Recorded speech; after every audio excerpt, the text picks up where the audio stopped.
भगवान का भक्त भक्ति से प्रसन्न है। भगवान का जितना नाम जप करोगे उतने आप प्राण प्रिय बनोगे भक्तों के। रुपया देके और भक्तों के प्रिय बन जाओ तो ये समझ लो कि वो तुम्हारे जैसा ही है। नहीं, ऐसा कदापि नहीं हो सकता। अर्थ देने वाले के प्रति ममता साधु की हो ही नहीं सकती। साधु की ममता अर्थ देने वाले के प्रति नहीं होती। ध्यान रखना, ये हम बड़े बड़े सिद्धों को देखा है, खूब सेवाएं हुई और फटकार के बाहर खड़े कर दिया। सिद्धों की बात कह रहा हूं, अच्छे अच्छे महापुरुषों की। जगह खरीदी, कुटिया बनाई, इसके बाद उनके लिए निषेध हो गया, आप कुटिया में नहीं घुसोगे। सब उत्सव हो रहा है, सब आ रहे हैं जा रहे हैं, वो बाहर दरवाजे खड़े हैं, वो खिड़की से झांक के देख लेते हैं। जब चेहरे में कोई सिकन नहीं तब शाम को खड़े रहे वो ऐसे, शाम के बुलाया तो कहा प्रसाद ले लीजिए, निहाल कर दिया। तनिक भी देहाभिमान, तनिक भी दान का भाव नहीं। तो वो महापुरुषों का संग अभिमान रहित करता है। धर्म से चलो, जो तुम धर्म से कमा रहे हो, कभी एक को अगर रोटी पवा दी तो हो गया तुम्हारा दान। कभी एक बीमार आदमी की औषधि करा दी, हो गया दान। वो दान भी तुम्हें नरक ले जाएगा। कैसे? पाप किया हुआ धन जब आप दूसरे को दोगे तो उसकी बुद्धि में पाप ही चढ़ेगा, उसकी बुद्धि पवित्र नहीं होगी, तो पाप का ही विस्तार हुआ। इसलिए हम इस बात का खंडन करते हैं, धर्म पूर्वक चलो, उसमें जो आपके पास है। ऐसा लगता है कि भगवान आज भूखे इस रूप में आए, आप अपना भोजन पवा दो, फिर देखो उस दिन भूखे रहोगे ना तो हृदय विशेष शीतल रहेगा। आप अपना वस्त्र दे दो, कोई कांप रहा है सर्दी में, ये बात है। अधिक है आपके पास, गौएं हैं, संत भगवान है, मंदिर है, वो कर दिया, लेकिन ये सिद्धांत नहीं है। ईमानदारी से चलो और अपने परिवार का ही केवल पोषण कर रहे हो और नाम जप कर रहे हो, और कभी कभी कोई अतिथि संत भगवान आ गए, प्रसाद पवा दिया, कोई ठंडी है तो वस्त्र एक आध दे, हो गया आपका।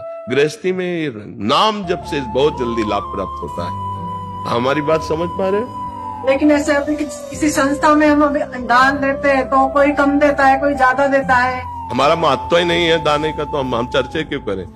हमारा जो दान शब्द है वो केवल नाम जप के लिए, अपनी श्वासों का दान करो, एक एक श्वास सुमिरन में लगाओ, इससे बड़ा कोई लाभ नहीं है। रुपया पैसा है, सबसे बड़ा दान श्वासों का दान।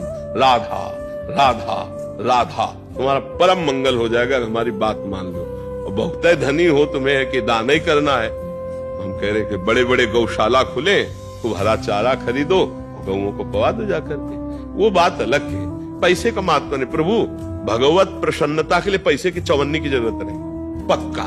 ये हम सिद्धांत के, कभी किसी प्रवचन में सुन लो, कभी भी कहीं भी पैसे शब्द की बात नहीं होगी, क्योंकि इसका कोई महत्व नहीं। पैसे से खरीद दे जाते भगवान ना, तो आजकल धनियों के घर में भगवान बैठे होते, लेकिन भगवान जब कभी किसी को मिले हैं तो दैन्य होकर जिसने भगवान को पुकारा उसे मिले। अपबल तपबल और बाहुबल, चौथो बल है दाम, सूर किशोर कृपाते हारे को हरिनाम। जो हार गया, जिसे धन का भी बल है तो भगवान मिलने वाले नहीं है। बस हमारी बात समझ पाओ तो समझ पाओ। अगर यही है कि दाने पुण्य, तो क्या दान पुण्य कितना करोगी, क्या करोगी, क्या दान पुण्य करोगी, कितना करोगी? और करने के बाद अंदर है ना कि मैंने दान दिया, तो उसका तुम्हें लाख का 10 लाख मिल जाएगा, लेकिन भगवान तो नहीं मिलने वाले ना। भगवान तो तब मिलते हैं जब ऐसे जीव हो जाता है कि आपके सिवा मेरा कोई नहीं प्रभु, मैं किसी योग्य ही नहीं कि आपको कुछ कर सकूं, क्योंकि जब मैं देखता हूं तो मेरा तन, मेरा धन, मेरे पास जो कुछ हो सब आपका दिया हुआ है नाथ, आपका दिया हुआ है। तो भला आपकी दी हुई वस्तु को मैं अपनी मान करके आपको पुनः देने की बात कहूं तो भूल ही तो होगी। वो कैसे लगाया जाता है? त्वदीयम वस्तु गोविंदम तुभ्यमेव समर्पये। हे गोविंद, आपके द्वारा दी वस्तु आपको समर्पित करते हैं, तो इसे दान कह सकते हो क्या? अरे प्रभु की वस्तु प्रभु को समर्पित करो, इसमें कौन सा तुम्हारा उसमें बड़ी बात हो गई? तो दान शब्द का मात तो समझिए, आपके पास जो कुछ है, तन मन जो भी है, वो प्रभु का दिया हुआ है। आप धर्म पूर्वक पालन कीजिए।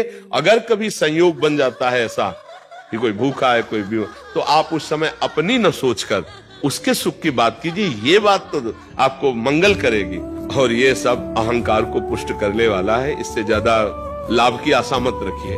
क्यों? क्योंकि धन में जिसकी महत्व बुद्धि हो गई लेने और देने में, वो भगवान को महत्व बुद्धि में रख ही नहीं सकता है। ये बिल्कुल समझो, धन की महत्व बुद्धि भगवान से विमुख कर देती है। गृहस्थी में धर्म पूर्वक मेहनत करो, चाहे भले रिक्शा चलाना पड़े, किसी के आगे से हाथ मत फैलाओ। मेहनत का पैसा और फिर उसमें किसी एक को रोटी दे देना, ये बहुत बड़ी बात होती है। दान का तात्पर्य होता है प्रभु की वस्तु प्रभु को समर्पित करना अवसर आने पर। कोई भूखा है, कोई प्यासा है, कोई बीमार है, कोई पशु ऐसा तड़प रहा है, अब तुम्हारे पास पैसा है तो आप प्रयोग करो, उसको दुख रहित करो, इसके लिए है।